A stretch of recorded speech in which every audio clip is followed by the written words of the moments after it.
Arbitration, a form of alternative dispute resolution, is a technique for the resolution of disputes outside the courts.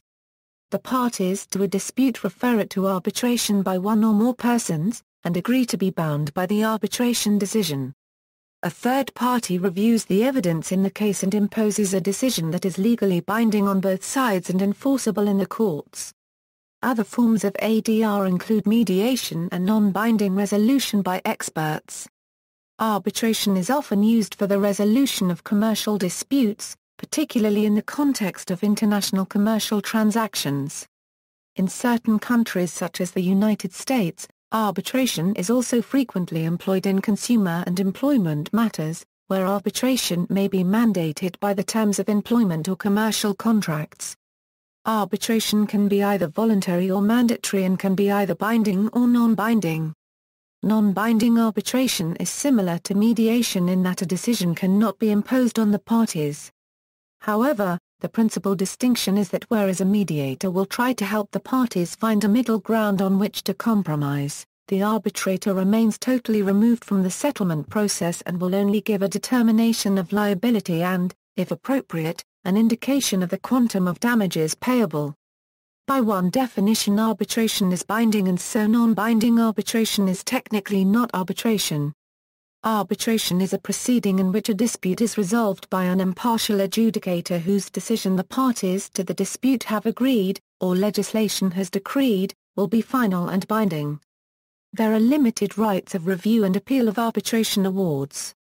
Arbitration is not the same as judicial proceedings, although in some jurisdictions, court proceedings are sometimes referred as arbitrations, alternative dispute resolution, expert determination, mediation. Advantages and disadvantages. Parties often seek to resolve disputes through arbitration because of a number of perceived potential advantages over judicial proceedings. In contrast to litigation, where one cannot choose the judge, arbitration allows the parties to choose their own tribunal. This is especially useful when the subject matter of the dispute is highly technical. Arbitrators with an appropriate degree of expertise can be chosen. Arbitration is often faster than litigation in court. Arbitration can be cheaper and more flexible for businesses. Arbitral proceedings and an arbitral award are generally non-public, and can be made confidential. In arbitral proceedings, the language of arbitration may be chosen, whereas in judicial proceedings the official language of the country of the competent court will be automatically applied. Because of the provisions of the New York Convention 1958, arbitration awards are generally easier to enforce in other nations than court judgments. In most legal systems there are very limited avenues for appeal of an arbitral award, which is sometimes an advantage because it limits the duration of the dispute and any associated liability. Some of the disadvantages include, arbitration may be subject to pressures from powerful law firms representing the stronger and wealthier party. Arbitration agreements are sometimes contained in ancillary agreements, or in small print in other agreements, and consumers and employees often do not know in advance that they have agreed to mandatory binding pre-dispute arbitration by purchasing a product or taking a job. If the arbitration is mandatory and binding, the parties waive their rights to access the courts and to have a judge or jury decide the case. In some arbitration agreements, the parties are required to pay for the arbitrators, which adds an additional layer of legal cost that can be prohibitive, especially in small consumer disputes. In some arbitration agreements and systems, the recovery of attorneys' fees is unavailable, making it difficult or impossible for consumers or employees to get legal representation. However, most arbitration codes and agreements provide for the same relief that could be granted in court. If the arbitrator or the arbitration forum depends on the corporation for repeat business, there may be an inherent incentive to rule against the consumer or employee. There are very limited avenues for appeal, which means that an erroneous decision cannot be easily overturned, although usually thought to be speedier. When there are multiple arbitrators on the panel, juggling their schedules for hearing dates in long cases can lead to delays. In some legal systems, arbitral awards have fewer enforcement options than judgments. Although in the United States arbitration awards are enforced in the same manner as court judgments and have the same effect, arbitrators are generally unable to enforce interlocutory measures against a party, making it easier for a party to take steps to avoid enforcement of member or a small group of members in arbitration due to increasing legal fees, without explaining to the members the adverse consequences of an unfavorable ruling. Rule of applicable law is not necessarily binding on the arbitrators, although they cannot disregard the law. Discovery may be more limited in arbitration or entirely non-existent. The potential to generate billings by attorneys may be less than pursuing the dispute through trial. Unlike court judgments, arbitration awards themselves are not directly enforceable. A party seeking to enforce an arbitration award must resort to judicial remedies, called an action to confirm an award. Although grounds for attacking an arbitration award in court are limited, efforts to confirm the award can be fiercely fought, thus necessitating huge legal expenses that negate the perceived economic incentive to arbitrate the dispute in the first place. Arbitrability. By their nature, the subject matter of some disputes is not capable of arbitration. In general, two groups of legal procedures cannot be subjected to arbitration: procedures which necessarily lead to a determination which the parties to the dispute may not enter into an agreement upon. Some court procedures led to judgments which bind all members of the general public, or public authorities in their capacity as such, or third parties, or which are being conducted in the public interest. For example, until the 1980s, antitrust matters were not arbitrable in the United States. Matters relating to crimes, status and family law are generally not considered to be arbitrable, as the power of the parties to enter into an agreement upon these matters is at least restricted. However, most other disputes that involve private rights between two parties can be resolved using arbitration.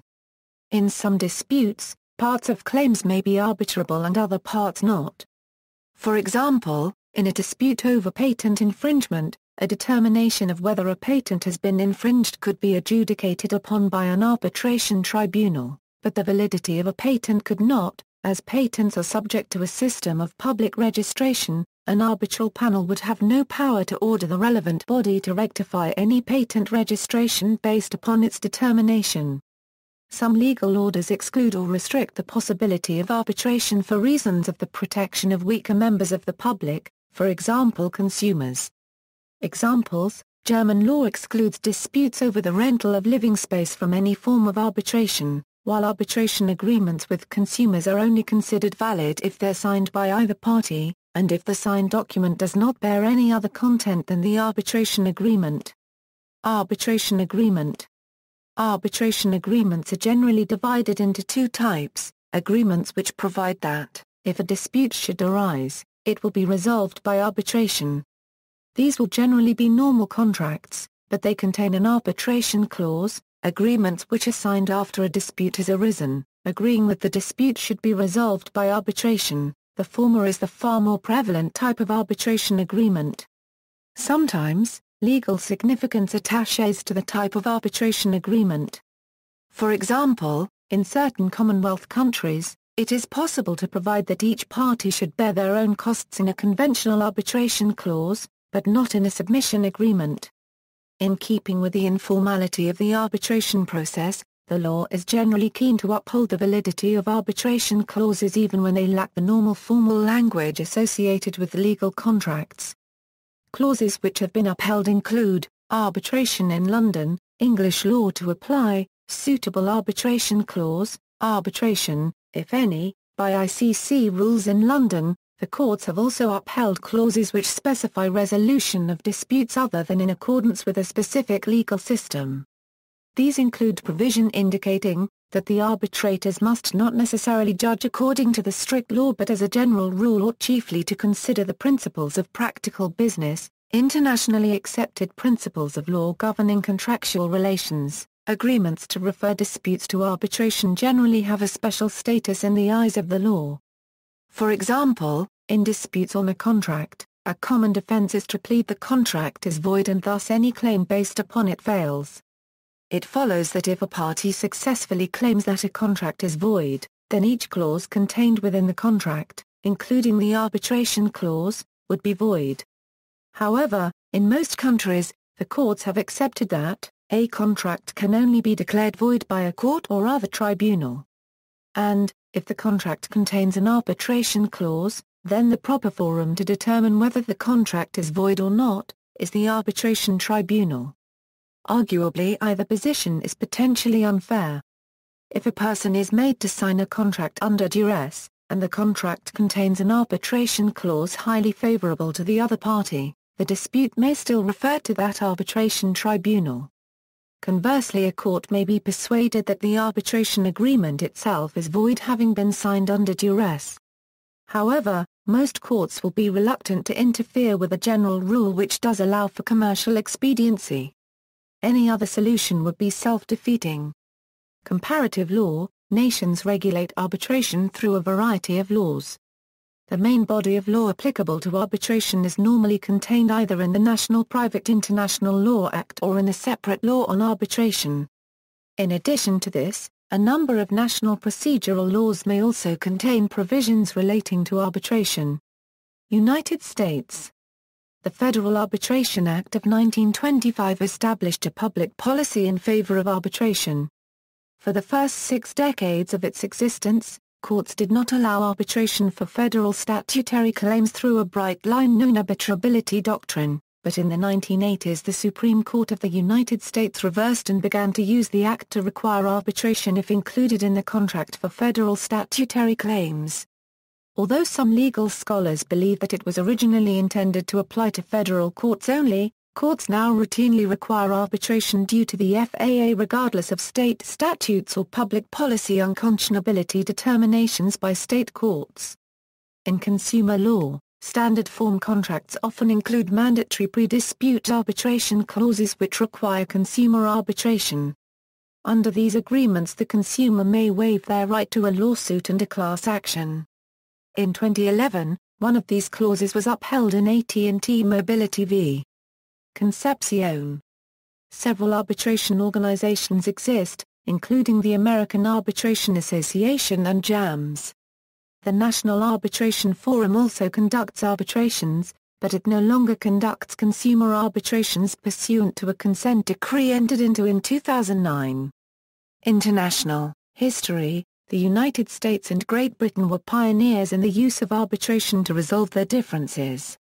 It was first used in the Jay Treaty of 1795, and played a major role in the Alabama Claims Case of 1872 whereby major tensions regarding British support for the Confederacy during the American Civil War were resolved. At the First International Conference of American States in 1890, a plan for systematic arbitration was developed, but not accepted. The Hague Peace Conference of 1899, saw the major world powers agreed to a system of arbitration and the creation of a permanent court of arbitration. President William Howard Taft was a major advocate.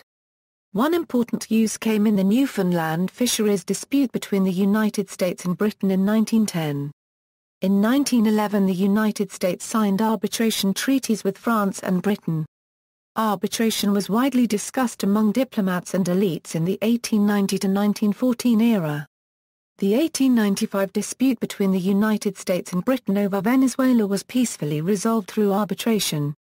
Both nations realized that a mechanism was desirable to avoid possible future conflicts. The Olney Pauncefote Treaty of 1897 was a proposed treaty between the United States and Britain in 1897 that required arbitration of major disputes. The treaty was rejected by the U.S. Senate and never went into effect. American Secretary of State William Jennings Bryan worked energetically to promote international arbitration agreements, but his efforts were frustrated by the outbreak of World War I. Bryan negotiated 28 treaties that promised arbitration of disputes before war broke out between the signatory countries and the United States. He made several attempts to negotiate a treaty with Germany, but ultimately was never able to succeed. The agreements, known officially as Treaties for the Advancement of Peace, set up procedures for conciliation rather than for arbitration. Arbitration treaties were negotiated after the war, but attracted much less attention than the negotiation mechanism created by the League of Nations. International agreements: by far the most important international instrument on arbitration law is the 1958 New York Convention on Recognition and Enforcement of Foreign Arbitral Awards. Some other relevant international instruments are the Geneva Protocol of 1923, the Geneva Convention of 1927, 1, the European Convention of 1961, the Washington Convention of 1965, the UNCITRAL Model Law, the UNCITRAL Arbitration Rules, International Enforcement. It is often easier to enforce arbitration awards in a foreign country than court judgments. Under the New York Convention 1958, an award issued a contracting state can generally be freely enforced in any other contracting state, only subject to certain, limited defenses. Only foreign arbitration awards are enforceable pursuant to the New York Convention. An arbitral decision is foreign where the award was made in a state other than the state of recognition or where foreign procedural law was used. Virtually every significant commercial country in the world is a party to the convention, while relatively few countries have a comprehensive network for cross-border enforcement of judgments their courts. Additionally, the award's not limited to damages. Whereas typically only monetary judgments by national courts are enforceable in the cross-border context, it is theoretically possible to obtain an enforceable order for specific performance in an arbitration proceeding under the New York Convention. Article V of the New York Convention provides an exhaustive list of grounds on which enforcement can be challenged. These are generally narrowly construed to uphold the pro-enforcement bias of the Convention. Government disputes. Certain international conventions exist in relation to the enforcement of awards against states. The Washington Convention 1965 relates to settlement of investment disputes between states and citizens of other countries. The convention created the International Center for Settlement of Investment Disputes. Compared to other arbitration institutions, relatively few awards have been rendered under ICSID. The Algiers Declaration of 1981 established the Iran-U.S. Claims Tribunal to adjudicate claims of American corporations and individuals in relation to expropriated property during the Islamic Revolution in Iran in 1979. The tribunal has not been a notable success, and has even been held by an English court to be void under its own governing law. Arbitral Tribunal. The arbitrators which determined the outcome of the dispute are called the Arbitral Tribunal. The composition of the Arbitral Tribunal can vary enormously, with either a sole arbitrator sitting, two or more arbitrators, with or without a chairman or umpire, and various other combinations. In most jurisdictions, an arbitrator enjoys immunity from liability for anything done or omitted whilst acting as arbitrator unless the arbitrator acts in bad faith. Arbitrations are usually divided into two types, ad hoc arbitrations and administered arbitrations. In ad hoc arbitrations, the arbitral tribunals are appointed by the parties or by an appointing authority chosen by the parties. After the tribunal has been formed, the appointing authority will normally have no other role and the arbitration will be managed by the tribunal. In administered arbitration, the arbitration will be administered by a professional arbitration institution providing arbitration services, such as the LCIA in London, or the ICC in Paris, or the American Arbitration Association in the United States. Normally the arbitration institution also will be the appointing authority. Arbitration institutions tend to have their own rules and procedures, and may be more formal. They also tend to be more expensive, and, for procedural reasons, slower. Duties of the tribunal. The duties of a tribunal will be determined by a combination of the provisions of the Arbitration Agreement and by the procedural laws which apply in the seat of the arbitration. The extent to which the laws of the seat of the arbitration permit party autonomy determines the interplay between the two. However, in almost all countries the tribunal owes several non-derogable duties. These will normally be, to act fairly and impartially between the parties, and to allow each party a reasonable opportunity to put their case and to deal with the case of their opponent. And, to adopt procedures suitable to the circumstances of the particular case, so as to provide a fair means for resolution of the dispute. Arbitral awards. Although arbitration awards are characteristically an award of damages against a party, in many jurisdictions tribunals have a range of remedies that can form a part of the award.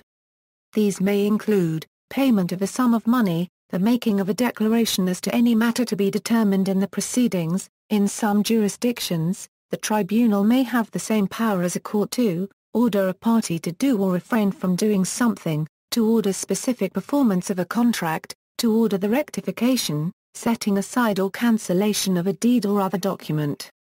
In other jurisdictions, however, unless the parties have expressly granted the arbitrators the right to decide such matters, the tribunal's powers may be limited to deciding whether a party is entitled to damages. It may not have the legal authority to order injunctive relief, issue a declaration, or rectify a contract, such powers being reserved to the exclusive jurisdiction of the courts. Challenge. Generally speaking, by their nature, arbitration proceedings tend not to be subject to appeal, in the ordinary sense of the word. However, in most countries, the court maintains a supervisory role to set aside awards in extreme cases, such as fraud or in the case of some serious legal irregularity on the part of the tribunal. Only domestic arbitral awards are subject to set-aside procedure. In American arbitration law there exists a small but significant body of case law which deals with the power of the courts to intervene where the decision of an arbitrator is in fundamental disaccord with the applicable principles of law or the contract. However, this body of case law has been called into question by recent decisions of the Supreme Court. Unfortunately, there is little agreement amongst the different American judgments and textbooks as to whether such a separate doctrine exists at all, or the circumstances in which it would apply. There does not appear to be any recorded judicial decision in which it has been applied. However, conceptually, to the extent it exists, the doctrine would be an important derogation from the general principle that awards are not subject to review by the courts. Costs. In many legal systems, both common law and civil law, it is normal practice for the courts to award legal costs against a losing party, with the winner becoming entitled to recover an approximation of what it spent in pursuing its claim. The United States is a notable exception to this rule, as except for certain extreme cases, a prevailing party in a U.S. legal proceeding does not become entitled to recoup its legal fees from the losing party. Like the courts, arbitral tribunals generally have the same power to award costs in relation to the determination of the dispute. In international arbitration as well as domestic arbitrations governed by the laws of countries in which courts may award costs against a losing party, the arbitral tribunal will also determine the portion of the arbitrator's fees that the losing party is required to bear. Nomenclature. As methods of dispute resolution, arbitration procedure can be varied to suit the needs of the parties. Certain specific types of arbitration procedure have developed, particularly in North America. Judicial arbitration is, usually, not arbitration at all, but merely a court process which refers to itself as arbitration, such as small claims arbitration before the county courts in the United Kingdom. Online arbitration is, a form of arbitration that occurs exclusively online. There is currently an assumption that online arbitration is admissible under the New York Convention and the E-commerce Directive, but this has not been legally verified. Since arbitration is based on a contractual agreement between the parties, an online process without a regulatory framework may generate a significant number of challenges from consumers and other weaker parties if due process cannot be assured. High-low arbitration, or bracketed arbitration, is an arbitration wherein the parties to the dispute agree in advance the limits within which the arbitral tribunal must render its award. It is only generally useful where liability is not in dispute, and the only issue between the party is the amount of compensation. If the award is lower than the agreed minimum, then the defendant only need pay the lower limit. If the award is higher than the agreed maximum, the claimant will receive the upper limit. If the award falls within the agreed range, then the parties are bound by the actual award amount. Practice varies as to whether the figures may or may not be revealed to the tribunal, or whether the tribunal is even advised of the parties' agreement. Binding arbitration is a form of arbitration where the decision by the arbitrator is legally binding and enforceable, similar to a court order. Non-binding arbitration is a process which is conducted as if it were a conventional arbitration, except that the award issued by the tribunal is not binding on the parties, and they retain their rights to bring a claim before the courts or other arbitration tribunal. The award is in the form of an independent assessment of the merits of the case, designated to facilitate an out-of-court settlement.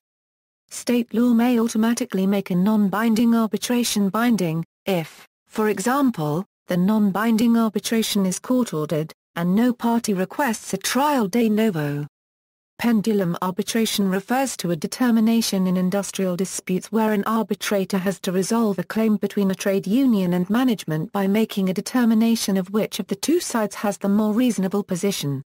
The arbitrator must choose only between the two options, and cannot split the difference or select an alternative position. It was initiated in Chile in 1979. This form of arbitration has been increasingly seen in resolving international tax disputes, especially in the context of deciding on the transfer pricing margins. This form of arbitration is also known as baseball arbitration. It takes its name from a practice which arose in relation to salary arbitration in Major League Baseball. Night baseball arbitration is a variation of baseball arbitration where the figures are not revealed to the arbitration tribunal. The arbitrator will determine the quantum of the claim in the usual way, and the parties agree to accept and be bound by the figure which is closest to the tribunal's award. Such forms of last offer arbitration can also be combined with mediation to create med-all or hybrid processes. The future of arbitration. Brick-and-mortar arbitration has been the predominant form of arbitration used by businesses since its inception. Now with the lower cost, greater convenience, and accessibility of online arbitration, individuals and small businesses have the opportunity to take advantage of its benefits over litigation. Recently, both public and private institutions have been moving towards providing online platforms to resolve small claims disputes via arbitration. In November 2011, the European Union adopted a resolution to create a single entry point, Europe-wide, online platform to help resolve disputes concerning purchases made between consumers and businesses. It will be fully operational by 2015. Around the same time, an UNCITRAL online dispute resolution working group declared that it would launch a global pilot ODR system. The United States, Canada, and the European Union have been working together in Working Group 3 at UNCITRAL to establish an online dispute resolution framework to resolve low-value cross-border e-commerce disputes. In 2012, British Columbia passed legislation that will have many of the civil claims under $25,000 go through an online dispute resolution system. This system is currently in development and should be fully operational in 2015. There are several private companies that offer online arbitration services. Many have lawyers or former lawyers conduct the arbitrations. These companies are Equibly, Arbitration Resolution Services, Madria, NetArb, CyberSettle, and SmartSettle. Equibly is currently the only company in North America that has former trial judges arbitrate disputes entirely online. See also. Notes. References: Bosky, James B. The American Arbitration Association Insurance ADR Manual West Pub Company. International Arbitration, Blackerby, Nigel. Lindsay, David. Spinillo, Alessandro. International Arbitration in Latin America. Clua, Born, Gary. International Commercial Arbitration. Clua, Waringel, Christian and Kirchhoff, Gabrielle. Lars. Arbitration and Mediation in International Business. 2nd ed. Craig, W. Lawrence. Park, William W. Paulson, January. International Chamber of Commerce Arbitration. Oxford University Press, David, R. Arbitration in International Trade, Dugan, Christopher. Wallace, J.R., Don. Rubens, Noah. Investor State Arbitration. Oxford University Press, Lew, Julian. Meisteles, Laucus. Krul, Stefan. Comparative International Commercial Arbitration, the Permanent Court of Arbitration. International Alternative Dispute Resolution, Past, Present and Future, PwC. International Arbitration, Corporate Attitudes and Practices, Redfern, A. and Hunter, M. Law and Practice of International Commercial Arbitration. 4th ed.